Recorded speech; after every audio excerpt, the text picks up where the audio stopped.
Today I'm talking to Tamar. And Tamar, would you like to introduce just yourself? Okay, I will introduce myself. Yeah. My name is Tamar Zer-Aviv. I'm from Israel. I live in Tel Aviv in the moment. I'm not from Tel Aviv originally. I work in an organization named Young Judea. I'm the manager of the student post-college programs here. I'm 30 years old. I'm a social worker, and my passion is education plus the therapy type. I really believe in the Israeli community. Okay. And how did you become what you are today? Can you tell us about how it is like, basically, how it is to grow up in Israel, or how it How it was is for to you? grow up in Israel? Yeah. Let's start in the beginning. All right. How did your parents meet? How does typically to those days in the army? Actually, what's funny is that my dad's name is Mm-hmm. Israel, and my mom's name is Judith, with is Yudia, Jewish. Mm-hmm. So uh, So they bonded like the it's country double. and the region. Yeah, and made us. They got engaged 3 days after they met each other, and then they got Oh wow. married 3 months later. Okay. Um, my dad is was born in Israel in a moshav here. His family is North African. My mom was born in Switzerland. Her mom is from Switzerland, and on and on. And her dad is Israeli, which means I'm 10th generation in Israel from my mom's side. Wow. I was born and raised in a city named Kfar Saba, which is in the Sharon area. It's in the center of the country. Pretty normal life to what I know is Israel. My parents got divorced when I was pretty young, but they stayed as good friends. They lived like 7 minutes walking from one another, so same school. Doesn't matter if I'm in my dad's or mom's house, same friends and everything. When I was 8 years old, my dad took me volunteering uh, in an hospital for kids, and that was the first time like something moved inside of me, and really started to want to do more things to the society and start to understand things that are bigger than me.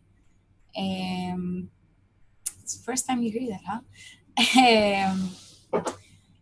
4 years That's why I'm later, asking. yeah, 4 years later, I'm pretty short, what you know, but in the recording you can't see that. To like um, I went to another place and asked to volunteer in there, but I was so short. They were like, I was 12. They looked at me and like, come back when you're older. And I'm like, all I wanted to do is something good. Um, I was in the Scouts, the Israeli Scouts, my whole life, and the Scouts, the youth movements in Israel, are really, what's the word I'm looking for? Doing a lot for the society. And where I was specifically in those years, they really put a lot of emphasis about community, about Kfar Saba, about how can we give back and do more, and not just to be like participants ourselves in a youth movement. So while I was, besides being like, a guide for the small kids, like the coordinator, I was also working because I needed to work in that year, and I also volunteered twice a week, and also was a youth leader, and more. It was like part of just who we are. Both of my brothers did a gap year before the army, and then I did one also, actually a different one, about a gap year for volunteer. I volunteered for a year. Um, Kind of giving even more to the country with no boundaries of school, or I needed the money. I got a place to stay with other four people, and that was one of the most meaningful years of my life. A lot of change. I really grew up, and then I went to the army as most of the Israelis. I was a ktinat tash. I was an officer. If I can ish explain what it is for people who are not in from Israel, I was ish a social worker for the soldiers, because in Israel everybody has to go to the army. Doesn't matter if they have problems at home, the problems stay and they leave. So the army tried to help in what they can. I've been in the army in 3 years, and after that, I kept working in education in the south. I really liked like the the small places in Israel to try to do as much as I can. And this is how I actually got to know Israel more. And by that work, by working with kids in the desert, I had one story that made me decide that the next step is to study social work, because I don't have enough knowledge about how to really reach people from this point of view. And I moved to the north. I lived in Metula, which is on the border with Lebanon. And for 3 years, I was in this area. I was a student, and in this when I studied social working, I got even more into like community social working. So not just like being a therapist. And after school, I went to travel. Once more, Israelis like to travel, and I traveled in Europe and Central America, and I met a lot of people that really like came to me like, Israel is and Israel and this, and I'm like, hi, my name is Tamar. Who are you? My name is not Israel, and I I needed to be like, I think most Israelis feel like that. We need to be like ambassadors for Israel, even if we're just tourists ourselves. But I felt I can touch people not from being like an ambassador, just by being myself. And I reached Young Judea, and I wanted to work in the summer program, and until I will get like a specific position as a social worker when I come back to Israel. But I never left. So I started as a coordinator of a group from the States for 3 months, and then I was the coordinator of WUJS, of the post college group, for a year and a half, and then I became the manager and the manager of the student programs. Yeah, so here I am now. That's a lot to On a nutshell. process. Yeah, it's a lot of information. So then, tell me again. So how did you the social work that you did in the very beginning? What kind of work did you do, and how did it inspire you to like learn more? I never worked like as a social worker. I did a lot of internship as a social worker when I was a student, Mm-hmm. and what I did in the army. I think the main thing is that it opens your eyes to different communities in Israel, and a lot of times tell you how lucky you are. Like, I felt I'm lucky. It's not like we didn't have problems at home, like each family and its own story. But I knew to appreciate my parents, and I knew to appreciate everything. And they are really open to others. And when I went to different houses and met different people, it's just like I felt that there is something about the one-on-one with me. I didn't have a lot of. I didn't really believe in myself in the beginning. Like, I couldn't do that. It's not me. I'm not the right person. Uh, but it seemed like I had a good relationship with the people I worked with, which helped me help them. Um, I also worked in a mental health hospital, and it was something huge for me, because I was super afraid of that. It's really, really like therapeutic work. Yeah. Okay. And so how was the work that was different in the army? And tell just in general, like for people who don't know how it feels like to be To be in the army. young person and have to go to the army. I think it's very personal. Like, I can only speak for Just for yourself, myself. of course. I mean, my dad was a high commander in the army. I always knew like I'll go to the army. There are other people that's not the way they see it. I always knew I wanted to do something meaningful. Like, it's not just about the army. It's about like, this is your life. You better do something meaningful with it. I think that maybe because I did the gap year when I was in charge of a lot of things, when I got to the army, I felt like it's a piece of cake. Mm-hmm. I wasn't a combat soldier, so I didn't need to deal with all the physical things. So I can't give you the perspective of being a combat soldier. It's something totally different. Yeah. I never felt like twice I felt I was afraid about my life, but it's not like the rest of them. It's weird that you have a place you have to be like you can't leave for the next 2 or 3 years. Um, and I really liked it actually. It was super hard to hear all the stories, but for me, just give me a work of 24/7, and this is where I want to be.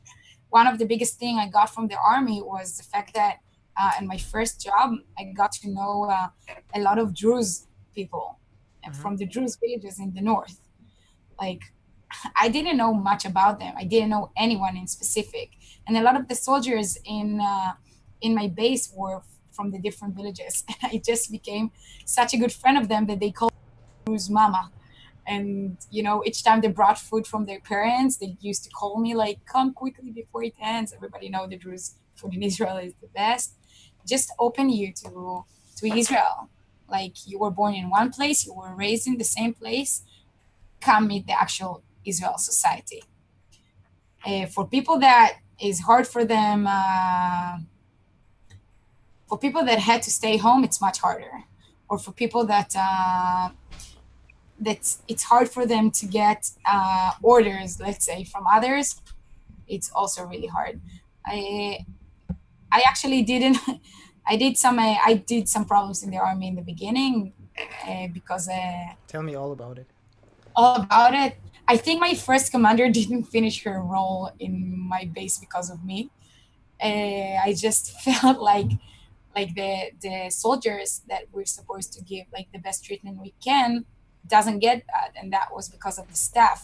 And I started talking, and I talked with the head of the base, and it seems like everybody knew that. It's not like something I started. I don't want to do it. She is a wonderful person, but we were all kids, and then the situation wasn't good enough. I just like I had my things that I'm like I was also in the officer school. It was super easy, but it was in time of war, which made everything much harder, and everybody were super stressed. And I was all about like, let's volunteer, let's bring clothes from home and bring for people in the periphery, like that live in this area. And then it was gone because people wanted to be so clean and pretty. And I was so mad. Like, you just threw everything that people just donated so it will be pretty here. I was like, I had my things that I believed in, and I worked really hard to get them, and I fought whoever I needed to make good things. And sometimes it was like I was the one to suffer because of it, but I'm like, in the end, I think I was a good officer, and I got to be an officer. So sometimes, to make changes, you need to fight. This is the army. This is Israel. This country is only 70 years old. If you'll not be the one to stand up for what needed, nothing will move.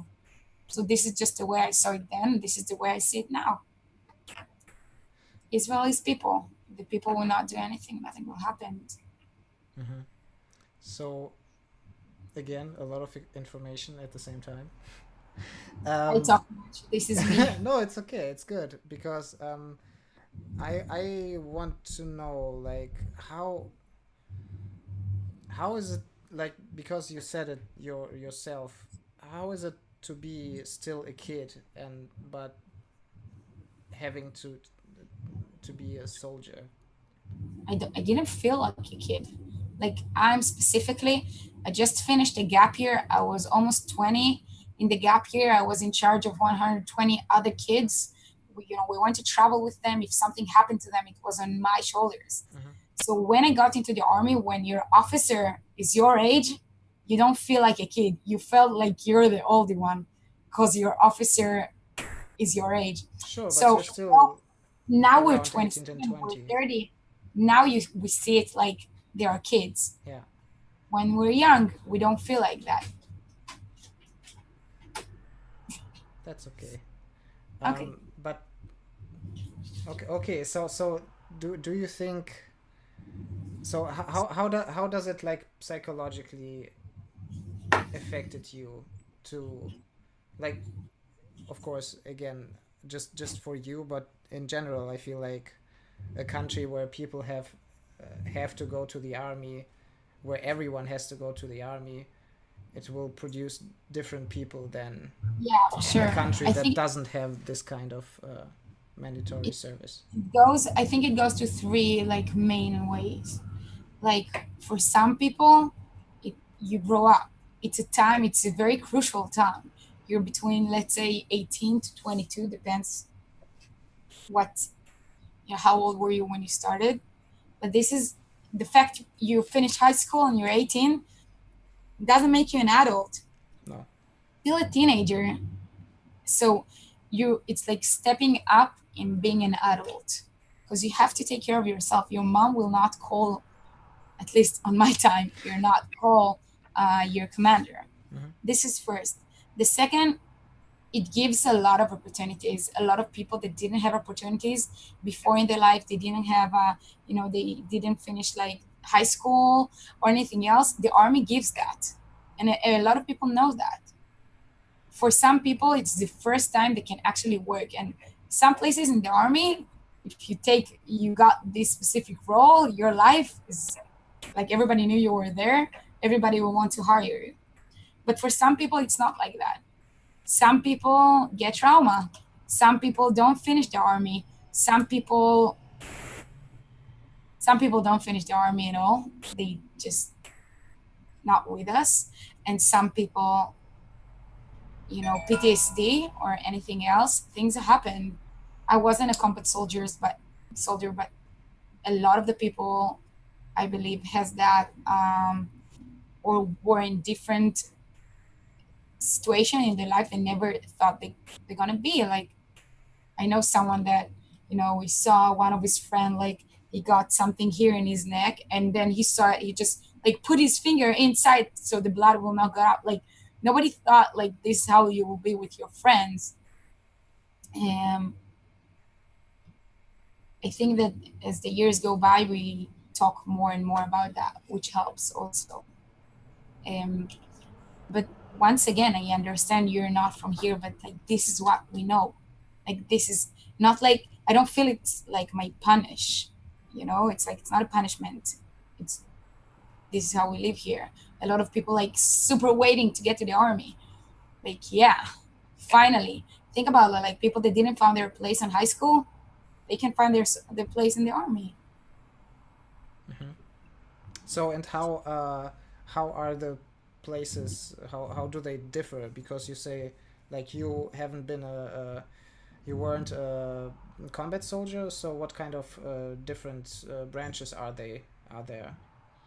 A lot. Like it's a whole company. Think about it as a company. Mm-hmm. You have the logistics, you have the social workers, you have the HR, you have the intelligence. There is a lot, Mm-hmm. a lot, a lot, a lot, a lot. Okay, so it's completely because like in Germany, we had we used to have mandatory service, and it's ended around like 8 years ago or something. So just around when I turned 18, and but we had the the the Bundeswehr basically, and we also had something that name I forgot, but you basically also have to uh, help out in the hospital or something like that. So it's social work. You have everything. So It's like a whole in community. yeah, yeah. So in Israel is when you go to the army, you don't actually have to like be a combat soldier, but you just do the social work in uniform, right? No, because now that I'm social worker, it's not really like a social working. Okay. I mean, I can't give treatments like I can be a therapy in the army, No, no, and I I'm not choose saying that, one. but there are the differences of jobs that are given in the army are so different There is a that wide range. yeah. Yes, of course, because you need everything. There are also educators. There are people that have to help the newcomers. That a lot of different things. There are doctors, there are lawyers, there are people that before they went to the army, they studied in the university, they got like a scholarship from the army, and then they got to the army because they need people like with actually knowledge. Everything you have. Mm-hmm. You have drivers, you have chefs. Okay, all Everything. right. So, what happened after the army? You went traveling as No, I didn't. you After the didn't army, after, not after. like when I was traveling, you're asking? No, I thought you were also traveling like most like a lot of people who finish the I army. did. I They did. I did, but just not right after the army. Okay. So what happened right after the army? Right after the army, like 7 days after the army, I moved to a place named Sofal. It's a small community in the desert in the Arava area. Mm-hmm. And I was like their youth leader for 14 months. Okay, that was that. So Yes. And then I went traveling. I did okay, my SATs and then I went traveling. okay. So what was how did the experiences in the army help you like find your way to When I was to where you were after the army and now? Do you think it had like an influence, or was it just one part the army had an influence of what I did, of uh-huh. what I do. of what you did and what you do? I believe so. I believe so. It's like the straight thing to do when you're like the social worker of the soldiers is to be actually a social worker later. So I can't like put my finger as something specific, but for sure it gave something. What I did after the army gave even more. Uh-huh. Like I had one incident with a kid that this is what light my eyes. Didn't I answer all the Yeah, question? yeah, sure. No, I'm trying to be like sure with everything I'm saying. okay. No, don't worry. So okay. So how did you end up at WUJS at Young Judea then? I was just looking for I was just looking for work. I went to travel again after school, and I went for I traveled for a couple of months, and then I understood I want to come back home. I have a Swiss passport, so I thought to stay in Europe for a while, but I missed home, and I just sent an email to Young Judea the same day I was in Germany, Mm-hmm. the same day Where were you? uh, in Düsseldorf. Okay. And the same day they like, oh, we just have a position, and they just like open, and I'm like, okay. And then like I had the interview the same day or the day later through Skype. We actually couldn't see each other at all. Mm-hmm. And yeah, they got me. I got accepted, and I just asked him, when do you need me back? Because I didn't have in a ticket. I didn't buy the ticket. Yeah. I bought the ticket, and then I started Young Judah. And when I was in Israel for the program, I really thought like, what is my next step? I didn't know. Like sometimes I'm asking myself till today, Mm-hmm. where do I see myself? I'm not a kid anymore. What do I want to do? I have something I want to do, but when will? I'm not sure yet. And I decided to stay, and I stayed for WUJS, and then another step and another step up. Mm-hmm. And actually, I'm comparing to a lot of other people that works in different companies or organization like this.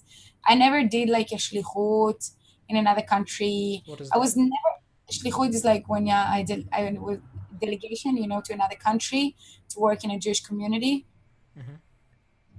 I was never actually interested in that. And while I was working here, mainly in WUJS, and I got people from different countries and different backgrounds, and starting to hear actual people like stories, like this is truly uh, getting like together with everything I wanted and believe in. It's like the age I like to work with it, which is like young adults. It people that comes with story. Most of people that come to WUJS not coming because they want to play in Israel. The people that coming to explore something about themselves first. Can be Jewish community, it can be anything else. And those are the places I like to step in. You know, I have a lot of people I'm still in touch with and try to help them, and that what made me feel like I'm important in this process. And I was the coordinator for 3 sessions of WUJS, and each one was completely different from the other. And I was really moved from the things people do, or by their decision, or by the things I saw they understood about themselves when they're here. I'm like, I'm actually a part of this. Wow. um, so I stayed, and this is why I'm still here. Mm-hmm. So you do feel like your job is not only fulfilling, but also like not only for yourself fulfilling, but fulfilling for the people you are working with as the participants. For sure, I don't think I would still be here if not like that. Don't get me wrong. I went to other I had other interviews while I was here. Mm-hmm. Of course, my boss knew that, and I actually got accepted to a really like well-known place to be a social worker. Mm-hmm. But I said, stop. There is something good. I need to still learn this field, and maybe I'm gonna do something good with this one. And so I decided to stay. Mm-hmm. I think it's important to really learn to stay in one place for For a a while. period of time. Yeah.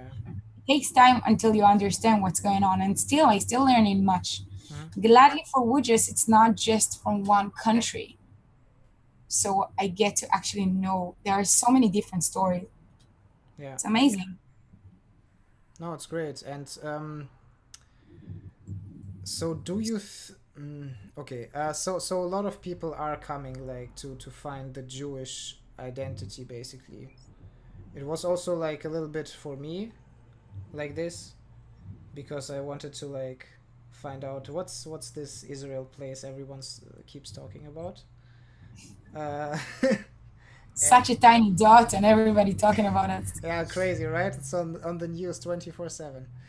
Um, Tell me about it. so and then how's the how do you experience the basically the diversity of the Jewish people in and outside of Israel? Because you have like the you are in a spot where you learn about a lot of stories of a lot of people, and maybe you can like share a little bit about how like How do I how the explain the different diversity? sorry. How do I explain the diversity of the Jewish communities? No, not the how do you experience the All difference. right. What is my Yeah, experience? yeah, yeah, because All right. yeah. I think that um, I know it's a very no, okay, open we're gonna question. talk really generally, Yeah, okay? of course. Because after all, people are people, and like each one is different, and it's not like a whole community acts in one way. Mm-hmm. But there are Americans are one thing, and also America is big, so like the States is big, and different communities in there. And people that come from Europe are super different. People that come from Turkey, I felt like the Turks, they're really similar to us. Mm-hmm. There is something much more chill about them, and I believe it's because they're from Turkey. It's not just about the Jewish community. You know, each one see himself in a different way. Like in Israel, in the youth movement, one of the very well-known workshops is like, how do you define yourself? Are you first Israeli? Are you first Jewish? Well, I remember that. you did that also. Yeah, we did that with the circles, I think. Yeah, it's like very well known one, and each one, I don't know how people from other countries do that, but for me, what I mainly see about Jews from other countries, it's first the place they are coming from, not their Jewish identity. Mm-hmm. South Africans, even if one is secular and one is religious, they are still really similar to one another. And French people and the Latin community. They are so Latin. I love Yeah. Latin community, and the Brazilians. They are very Brazilians, of course, in general, Yeah. and Yeah. and and the Spanish people. You people live in those countries for years. You don't. I believe like you have friends that are not just Jewish, and we all influence one another. I And have this is what practically until Israel I almost didn't have any. I Jewish basically friends. didn't have any Jewish friends. I also think that if you came for a big Jewish community or just a Jewish community, the parents they feel like they have much more power to influence on what's going on in Israel. Sometimes it's coming in like I think it can ruin all of the experience of the participant because when you're there, when you're home, money versus power sometime. For me, everybody are equal. I don't care about how much the parents give to the community or whatever. Each one Mm-hmm. is equal here. Mm-hmm. And we can see like if someone is coming from a Jewish community, how he speaks, like what he thinks. A lot of time people are less open to hear Mm-hmm. because they are coming from a specific community and like this is what's right. And people that are not from Jewish communities are much more like I'm a blank sheet. I want to hear everything, and after that I will decide what I believe in, which is what I think participants should do um, on their time here. So it really depends, like it's the country that you are from and the Jewish community, if your parents, how your parents act and how you are in the situation. This is how I see it. All right. So you do see at first like where they come from instead of Yes. yeah. Americans are Yeah. Yeah. Americans. South Also. Americans are South American. Europeans are Europeans. You can't run away from it. Yeah. Just like I'm super Israeli after all. Yeah. You know? No. I'm black. Also the American friends that I got there, they were the most the people who were like in Israel. I realized how much American I am, which was like super funny to hear. But like I think They and felt how that they American. yeah they felt how American they are. So it's Yeah, because as much as this is a modern country, mm, it's still a country in the Middle East, and it is a country that get a lot of. It's like open for influences, mm, and it's different. It's different by the way we speak, by the way I pronounce, by the way I will text you. Once again, in general, but mm, I feel that people are coming from different communities, and I can see the differences. I can see the differences. It's by the how much people will be kind to me at first, how much I believe them when they say they're sorry. mm, You know, it's also a language thing. Language. English is not my first language. I speak also Spanish first. For sure, it's not my first language, but you can understand people better. And sometimes for me, it's hard to compare them because for some people, it's easier to pronounce, to pronounce, so like, what's to the word I'm looking express for? Express, thank yeah. you, themselves when they do that in their own language. For me, Mm, also in Hebrew, it's much easier for me. Um, but I love everybody. In the end, people are people. You know, yeah, of I course. like people from all the countries, and I really see people in the individuals.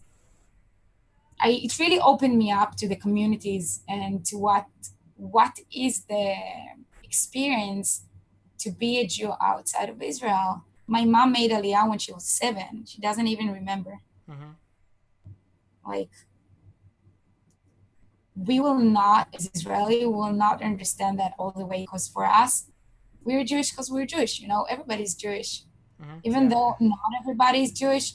But in the feeling is like, all right, even when you're looking for to fall in love with someone, okay, and you want to proceed your heritage, you don't think, oh wait, what's like, is this person is Jewish or not? Everybody are the same. mm-hmm. We're not dealing with a lot of questions others are, for good and for bad.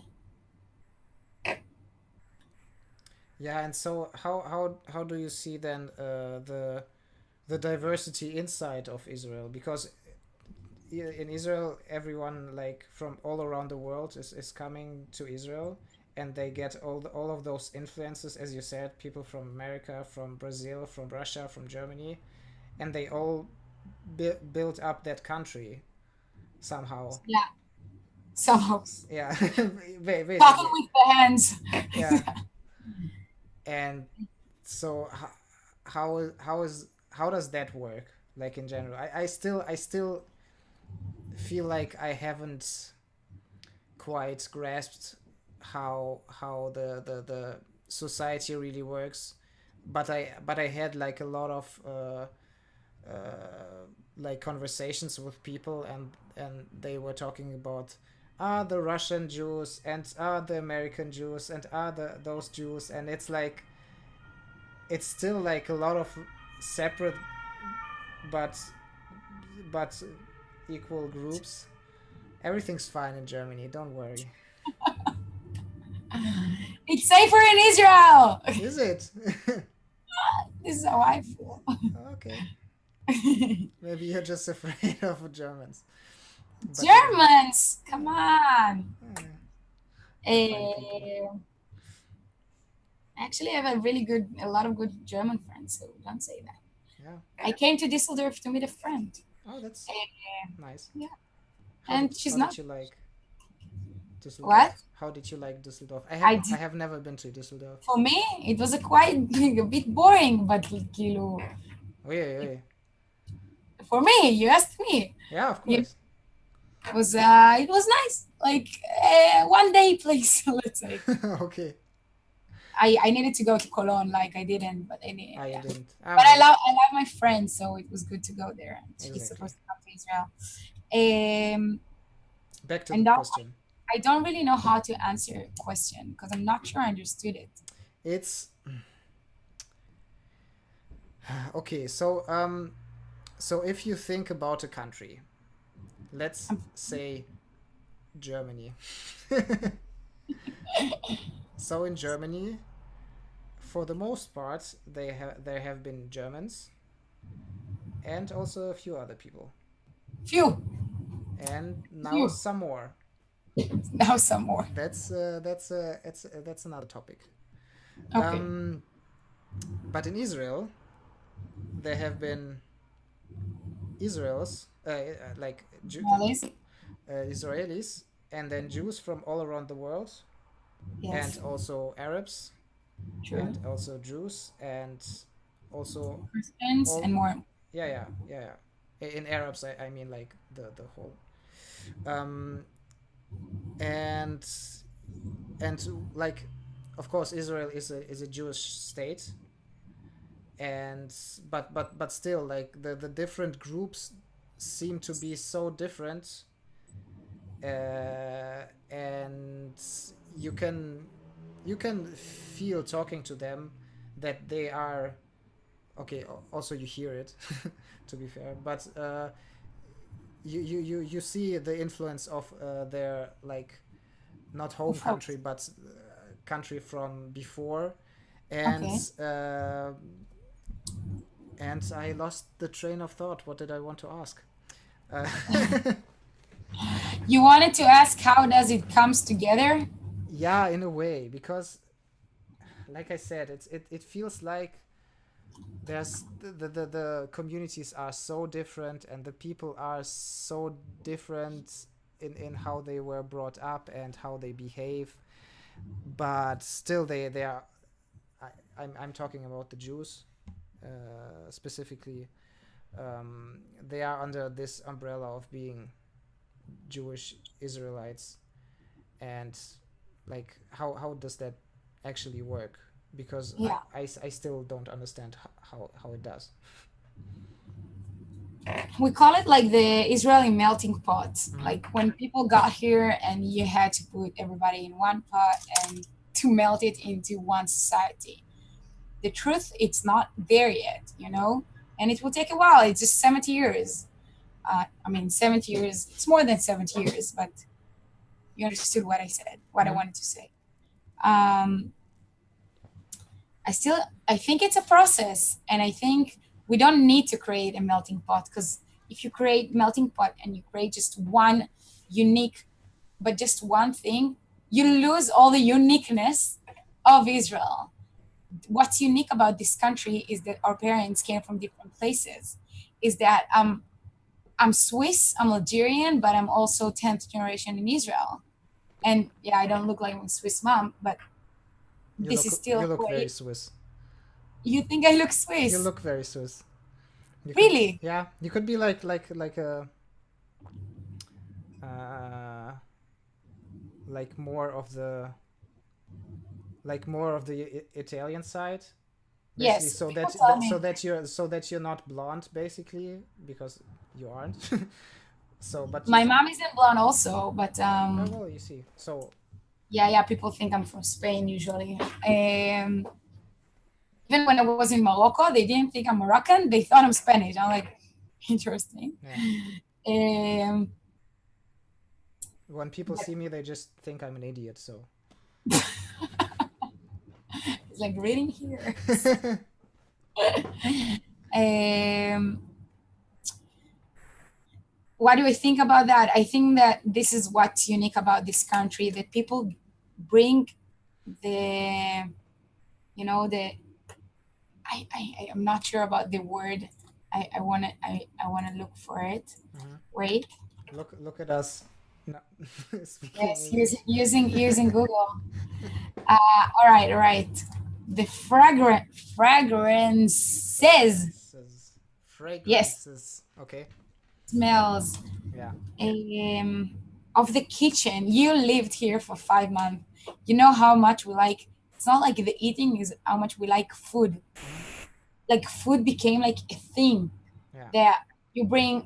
My mom is a pastry chef from Switzerland, and you bring this. Mhm. But my dad brings the North African amazing food that everybody know about, the couscous and about everything, and it's all combined together to one Friday dinner with the family.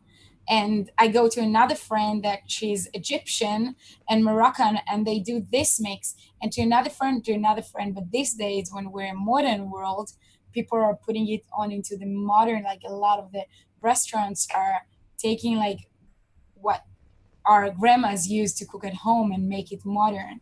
And we are just like, I think Israel is just like the food here. We started at something very traditional, and we're taking it, starting to blend it with different flavors, and we're creating something new, but still with the essence of the old world, with the old nations, old countries people came from.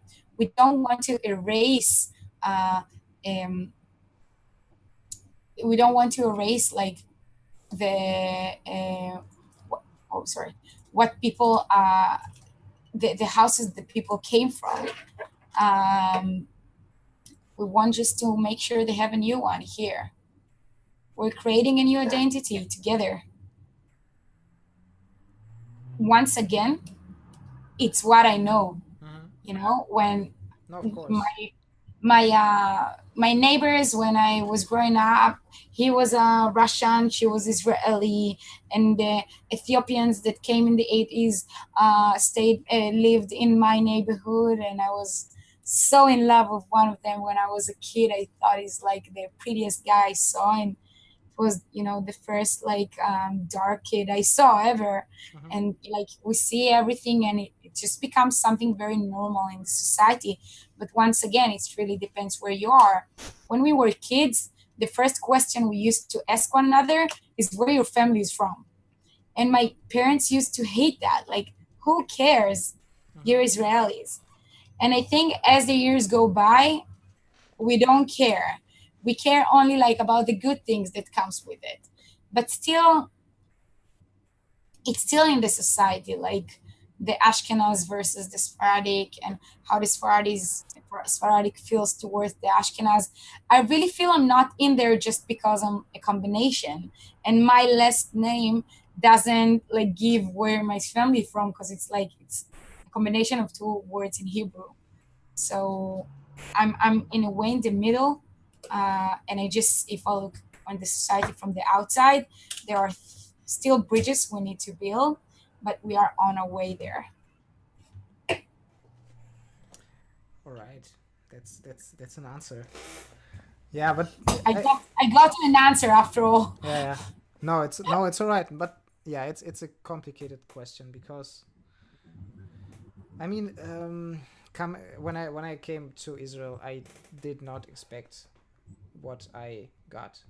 Basically, is what I'm What trying did to you say. expect? I didn't expect anything, because I like when I applied for the program and when I thought about going to Israel, I was just, let's just go. Don't think too much about it. Yeah, that's how I went there. And what did you get when you got here? So what I got was a feeling that the country is much more not complicated, complex than I if I would have thought about it more, I wouldn't have come to that conclusion, because I thought the umbrella of the Jewish people is more tight. I don't know if this metaphor makes any sense, but that the that somehow, like, when you see an Israeli, you see an Israeli, but actually if you see an Israel, if you talk to an Israeli, you talk to an Israeli, but actually if you talk to an Israeli, you talk to a Ethiopian Israeli or a Russian Israeli or an American Israeli, and the background always gets through the pores of the conversation. It depends how many generations you've been in Israel. If they are like first, second generation, if they've been living there, if still your parents are like from Russia, you will be still pretty Russian, and if you just came from Russia, you will be even more so. Of course, but of course, like, Yeah. people can't immerse immediately. Yeah, it's not It's very different. My mom, when she made Aliyah when she was 7, it was 1960. She did, even though her dad is Israeli, she didn't know Hebrew, and she came a Swiss kid, with the tzamot, with the socks all the way on her knees, to a Yemen school. Her first Hebrew was Yemen, and she was looking super Swiss, and they used to punch her because she doesn't look like them. But today it's different. And then she had a kid as me, and I loved Yemens always. Like, every generation gets something else. Of course, the story of the Russians and the Ethiopians is different. Yeah. Is different. I'm basically a couple of generations in Israel, and for them, like, a lot of them that are my age, their parents don't speak Hebrew. And language is culture. And when you got not immersing in the culture is very hard. And also there is much, bigger things. We can talk about police, we can talk about the army. It's much bigger. Like, we're talking about something small here, but of course it's a country after all. There are people that, we always say, like, people decide to hate other people, but why do they why? And you can see that by communities. Like, this community don't like this community, and this community don't like this one. The only reason I can find for that is that no community like to be like the underdog. No community likes to be the lowest one. So they have to put someone else as the lowest one. So this is why you can see, like, actual communities, this one don't like this one. But I hope it will change. I always remind myself Israel is always only 70. And what we got in 70 years is crazy. And we have still a long way to go, but people need to cross this journey, and for the better or worse, not everything is perfect here, but this is my home. So how do you think, or do you think that how you deal with those conflicts, do those problems, or solving those problems, will they help Israel solve political problems surrounding Israel, or is it like a very is it too far away? My point of view is that first we have to open our eyes for the people that live inside of Israel. Mm-hmm. We can talk about everything going on in the Middle East, but there are too many like small wars inside of Israel. Mm-hmm. The people who live in the kibbutzim doesn't like the people who live in the cities, and the secularists doesn't like the religious, and this doesn't like that, and Ethiopians and Russians and blah blah blah and blah blah blah. Mm-hmm. People doesn't know each other. It's not that they don't like each other. Some of them never even meet anyone.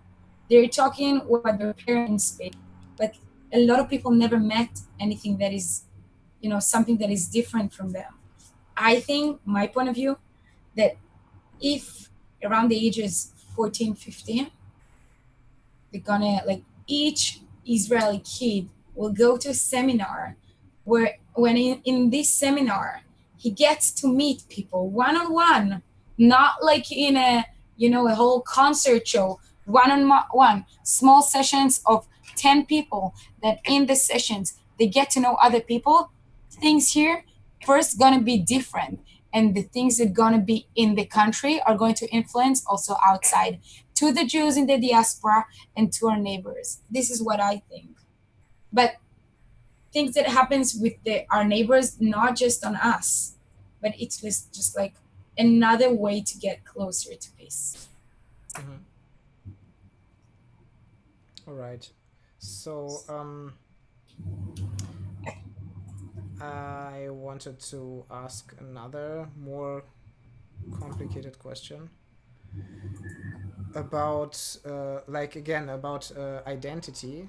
And I remember we were talking about that with Eitan Rund. Okay. If you That's the Satan. yeah. I remember we were also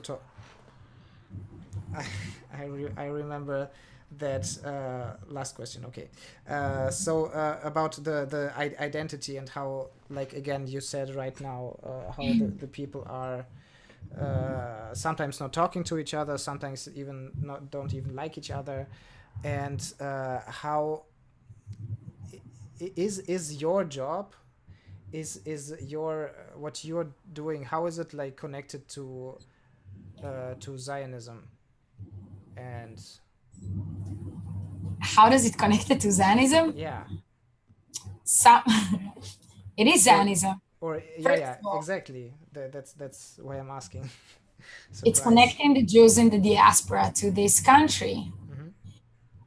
I think that Zionism is something also pretty personal. I don't find Zionism as only like one thing, even though a lot of other people not agree with me. Zionism today is not just making aliyah, and it's not just having a house to the Jewish people in Israel. Zionism is doing more for the community in Israel and in the diaspora, and just making sure. I can't answer about that Zionism question. Yeah. I got myself into like what is Zionism, but it's not what you asked. I don't want to answer that. And Zionism is making like building the home of the Jews in Israel. And by bringing you here and making you feel like it's also your home, I'm accomplishing Zionism. Uh-huh. But actually, for me, that's not the main reason I do that. I see people as people. I understood that Israel is a big part for a lot of people in their lives. And it doesn't matter if you put it on Zionism or on something else. The Jewish state of Israel decides that Jews in the diaspora are a part of this country. This is what we are saying for Jews in the diaspora. So we need to make you feel like that. And when you come here, it's important that you will have free space to explore what you like about this country and why does this country belongs also for you or not. It's on you. And if you decide after that to make aliyah or to come back to your country and to be to know Israel more, to explore Israel more, to help from abroad, I did my job. And I also did my job. If you don't do all of that, but you feel much more calm inside with your place towards this country. I think this is my mix as an educator and a social worker. All right. We can end it I with hope this. you feel like that. Yeah, no, like, yeah, that's very much so, because I don't know. Before that, I came to Israel to basically see if I will in the end care about it, like, at all. Yeah, because before that I was like, there's this It's a country, country. it's a country, and somehow I am connected to that because my parents are connected to it and my grandparents are connected to it, something like that. And And how do you feel now? how do I feel now? I feel now connected. I think I feel now connected because I basically spent time there and was very happy about spending my time there. It's exactly that. Yeah. It's not like I'm going to Jerusalem and to Temple Mount Yeah, exactly. every week. Yeah. Like this country, there is something else about it. And don't get me wrong, I like a lot of other countries as well. Yeah. For me, of course, I was born here, so I feel even more connected. But there is something here that I can't really explain. And I want to share it with others. It's not mine, it's ours. It's the world, if you're asking me. It's not doesn't belong just for us. But we do need a safe place. All right. Well, any more last words Before I die, before you live happily ever after? what kind of chocolate I want to eat right now? Yeah. No, I'm joking. I have to go to Actually, class. like yesterday night before I went to sleep, I told myself Oh, I missed Tamar. no, that I will stop eating sugar. Ah, you're going to start that. That's going to be hard. Yeah, I just ate like 2 hours ago, and after I ate, I was like, I would like to Yeah. have some chocolate now, but I didn't, and yeah, let's see how Are that. you going to do the paleo? No, I just want to like one step at a time. Like I just want to try to not eat sugar for 1 week. Not Ah, not eat sugar, because sugar is basically everywhere. So I everyone. still have to like be very. I'm not going to be too careful about what I'm going to eat, but I'm not going to eat chocolate, and I'm not going to eat ice cream, and I'm not going to eat bakery stuff and drink cocoa milk, and I also won't You're so sad. eat Nutella on my bread, and yeah. Yeah. I just ate Nutella on my bread, just saying. That's good for you, good for you. But no, yesterday I don't know why. I was just falling asleep and I'm like, stop eating sugar. Okay, I will stop eating sugar. Baba woke up, chocolate Woke all up. over your Yeah, how did this happen? Yeah, binging in the middle of the night. yeah. Sleep Yeah. walk eating. But do that and then you will like sugar less. I tell you, I did Yeah, that. I heard I that. can't eat a lot of things. It's too sweet for me. Yeah, I hope that happens, because like I'm like uh in good normal shape. I'm not like super sportive or something, but I'm alright, and I want to keep it that way. And You're not getting younger. exactly, I just turned 27 a month ago, so like Ay, mas alto. the body is degenerating a day at a time. So Shut up. yeah. Shut up. I'm 30. So what? It's just 3 years. You're saying that always. Oh well. Well, it And has been nice. if we're talking about that, I actually need to go to my class. Okay, what I need to do class are some you going? sports. I'm not telling you because it's too funny. Okay, I will stop recording and then you can tell me. All right, thank you very much, and